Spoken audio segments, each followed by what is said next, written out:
Jesus told many stories, and he told many stories to let people know about the kingdom of God and how to live. There was a person, and the person said to Jesus, "Jesus, what is the most important commandment?" And Jesus said to him, "Well, you tell me." And he said, "It's to love the Lord your God with all your heart, with all your soul, with all your strength, and with all your mind." And Jesus said, "You have answered correctly. You will live." But who is your neighbour? God said, "Love the Lord your God," but he also said to love your neighbour. And then Jesus shared a story. You have the land here.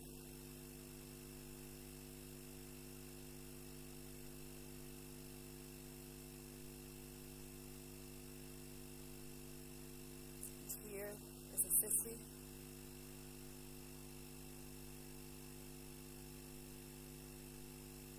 And another city.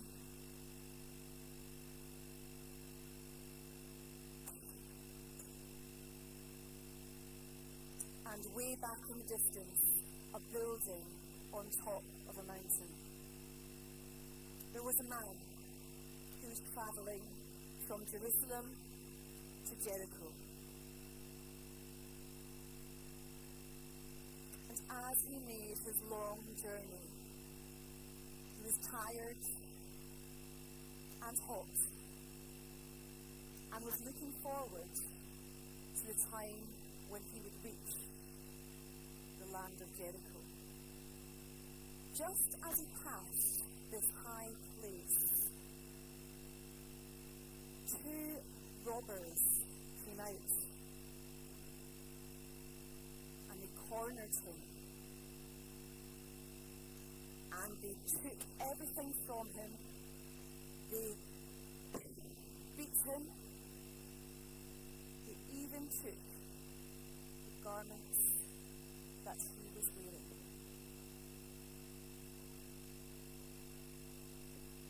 And they left him by the road, not knowing if he was dead or alive.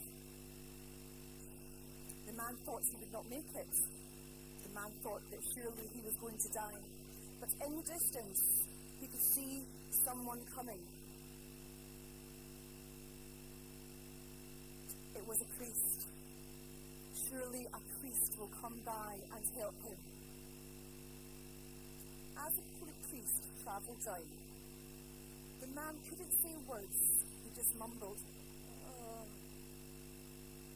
The priest looked, thought for a moment, stepped to the other side, and then continued on his way from Jerusalem to Jericho. And the man thought, "Surely I am going to die."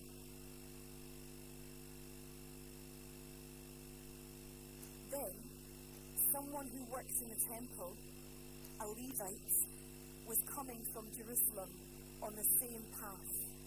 And the man, now with less energy, he thought this person would help. And travelled. And then you could see the man in the distance. He stopped. And he thought. He travelled. And the man made a noise. But the Levite decided to walk on the other side of the path and continue on by. The man on the road closed his eyes. He had no energy left. And there was a person who came travelling that the man could not see. And when he came to him, he saw him. He took him in his arms. He wrapped his wounds in bandages. He placed oil and also wine. He took him. And he travelled building at the top. And he said to the person here who was in the inn, look after this gentleman for me, and I will come back and see how he is doing. I will pay 2 denarii. Now the man here thought, this man here is a Samaritan, and we do not get on with Samaritan. You see, the Jewish people do not like the Samaritans, and the Samaritans do not like the Jews. How is it that he helps me? And as he got better, he thought about this. And he thought to himself, I wonder, who is my neighbour? I wonder for you, who is the neighbour? Is it the priest? The Levite? The robbers? The Samaritan? I wonder if you can see yourself in any part of this story.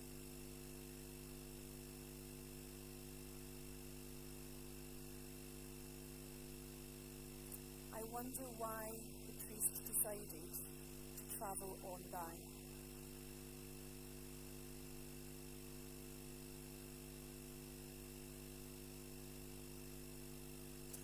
I wonder what would happen if the people in this story were not men, but women.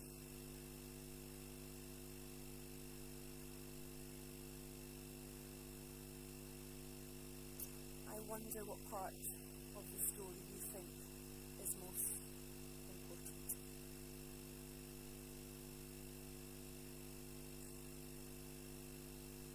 I'll leave you with that. So we've all seen headlines like this. Good Samaritan saves family stranded on the side of the road. Or Good Samaritan saves woman from burning building. These feel-good stories show us that compassion and kindness, especially from strangers, still exist in our world. That's generally how we understand the parable of the Good Samaritan, a kind stranger stepping up when others won't. But in Luke 10, Jesus wasn't just telling us a nice story. He was redefining the categories of neighbor and enemy. The passage begins when an expert in religious laws asks Jesus, "Who is my neighbor?"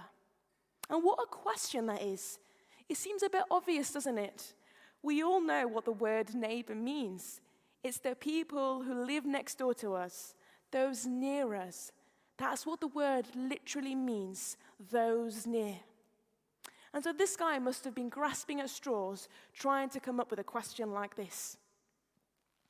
Well, if the word neighbor is as straightforward as we claim it is, then loving our neighbor is simple enough, isn't it? It's manageable if our neighbors are those who are near us, those who are similar to us, those that we've chosen to have in our inner circle, those that we generally like and we get along with. When we limit the definition of neighbor, then loving others is a little bit easier.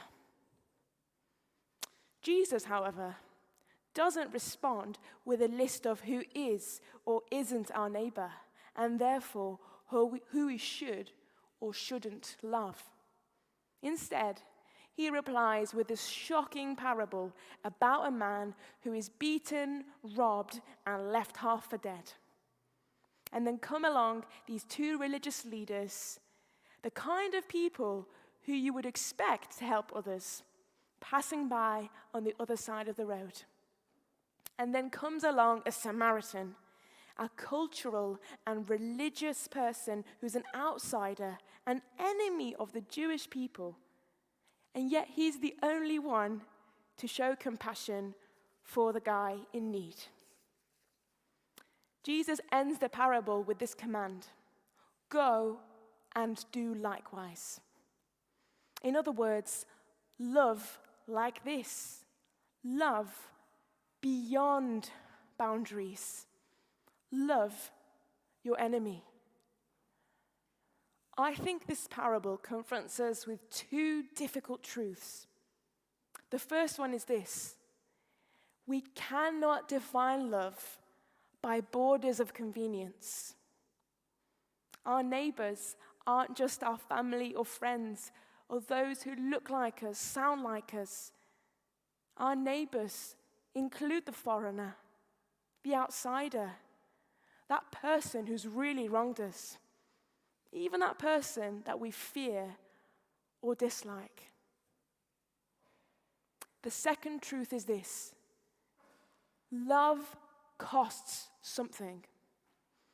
We see in the parable that the Samaritan didn't just offer up a kind word. He stopped. He risked his own safety. He gave of his own resources.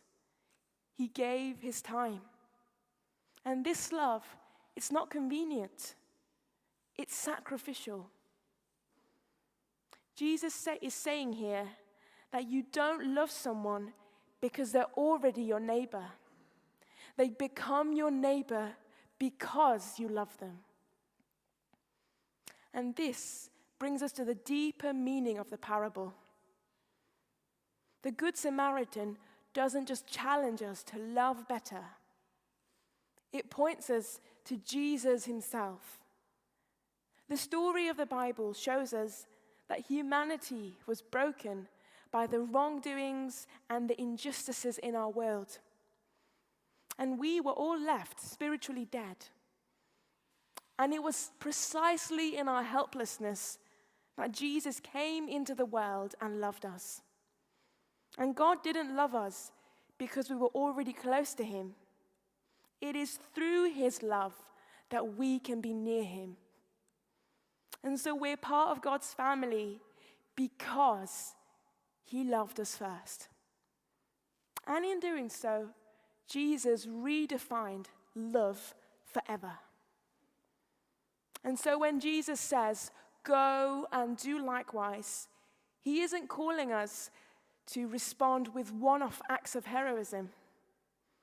He is calling us to mirror his love, to love first. And that means to forgive those who've hurt us, to seek reconciliation with those that we've written off. And it means to cross the road, not just literally, but spiritually, to move closer to those that we've been avoiding. And this is going to be hard. Forgiveness is hard. Reconciliation is painful. And sacrificial love stretches us. But this is the only road to the kingdom of God. And so I ask, who is your neighbor today? Is it an estranged family member? That co-worker you find hard to get along with? The community that you've dismissed? How will you love your neighbor? And how are you going to go and do likewise?